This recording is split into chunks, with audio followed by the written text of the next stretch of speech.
Assalamualaikum warahmatullahi wabarakatuh.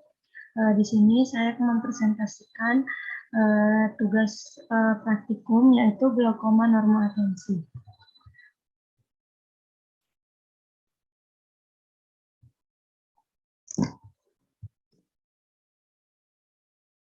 Untuk glaukoma normal tensi itu definisinya ialah normal tension glaukoma, yaitu disebut dengan low tension glaukoma, adalah suatu kondisi yang unik di mana kerusakan saraf optik dan kehilangan penglihatan terjadi meskipun tekanan normal di dalam mata.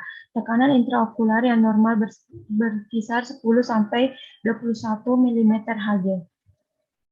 Untuk epidemiologinya itu adalah glaukoma penyebab kebutaan kedua di dunia. Pada glaukoma normal tensi lebih sering terjadi di Jepang.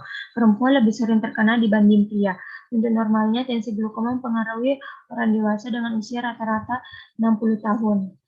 Untuk etiologinya di sini saraf optik yang rapuh sehingga herediter. Berkurangnya aliran darah ke saraf optik dapat disebabkan oleh vascular disease. Penyakit vasospastik seperti penyakit kepala migrain dan fenomena Raynaud.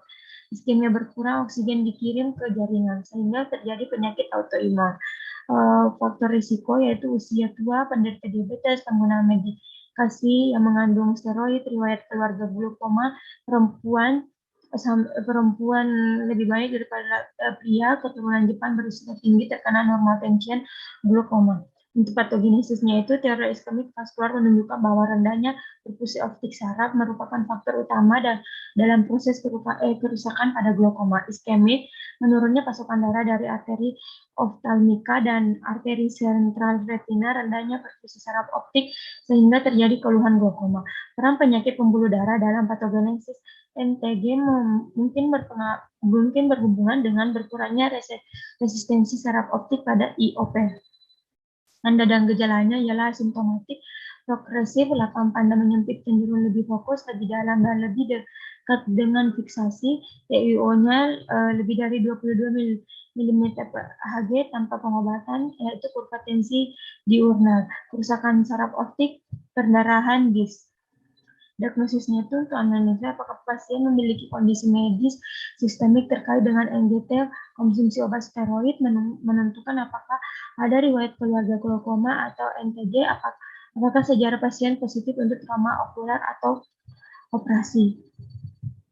Pemeriksaan oftalmologi lengkap yaitu penglihatan warna, pemeriksaan pupil, lapang pandang, tonometri atau kurva TIO diurnal, gonioskopi, fundoskopi, pasimetri.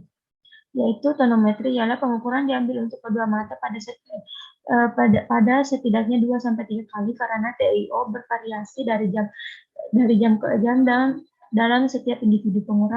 Pengukuran dapat diambil pada waktu yang berbeda dari hari ke hari, misalnya pagi dan malam. Jika Anda diduga memiliki normal ketegangan glaukoma dengan TIO normal, tetapi mencari saraf optik yang mencurigakan, TIO Anda dapat diperiksa beberapa kali selama 1 hari, disebut urnal penilaian atau kurva diurnal. Gonioskopi itu untuk memeriksa sudut drainase mata. Orang dengan yang normal tension glaukoma telah terbuka tampak normal sudut. Setelah itu, tensi ini penting untuk menentukan apakah sudut Anda terbuka, menyempit, atau tertutup.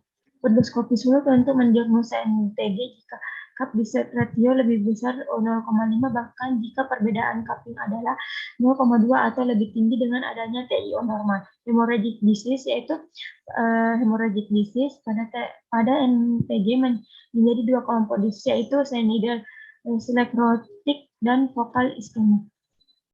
Next ini gambaran penipisan jaringan rim Fourier merupakan temuan umum di NTG. Dosimetri itu untuk melihat ketebalan dari kornea.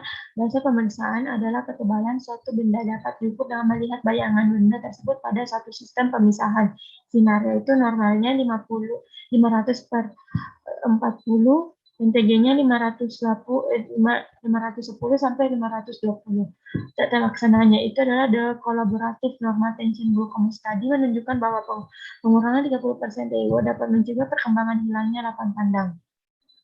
Untuk tata laksana farmakoterapinya itu untuk menurunkan produksi HA, itu beta blocker, alpha 2 agonis, brimodinin, kalsium channel blocker, atau obat adjuvan, pembedahannya itu trabekula pasti laser dan operasi filtrasi.